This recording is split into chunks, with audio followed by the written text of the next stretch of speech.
বৌমা, কি রান্না করছো? এই তো মা, রুটি আর আলু ভাজা বানাচ্ছি। ও, রুটি আলু ভাজি। ঠিক আছে, ওই তেল মশলা ছাড়াই রান্না করো। ডাক্তার আমাকে তেল মশলা ছাড়াই খেতে বলে। ওই পরোটা আর আলুর দম ওটা তো করবেই না। ওটা খেলে আয়ু আরো তাড়াতাড়ি কমে যাবে। আমি যদি 10 বছর বাঁচি আর ওই সব তেল মশলা খেলে আরো 5 বছর আগে আমি মরে যাবো। ডাক্তার আবার তেল মশলা ছাড়া খেতে বলেছো নাকি? ওই তেল মশলাই খাওয়াবো নাকি? দাঁড়াও, সারাদিন তোমার বাবা মা দুর্নাম করেই যান। দাঁড়ান, মজা আজকে দেখাচ্ছি আপনাকে। এই নেন মা, খাবার খেয়ে নেন। এ কি বৌমা, পরোটা আর আলুর দম বানিয়েছো? অনেকদিন ধরে পরোটা আর আলুর দম খেতে ইচ্ছা করছিল মা, তাই জন্য আজকে বানিয়ে দিলাম। গরম গরম খেয়ে নেন তাড়াতাড়ি।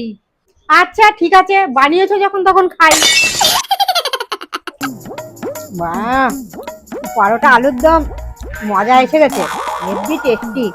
এমনি তো আর বানিয়ে দিত না, যখন বলেছি আমার আয়ু কমে যাবে অমনি বানিয়ে দিয়েছে।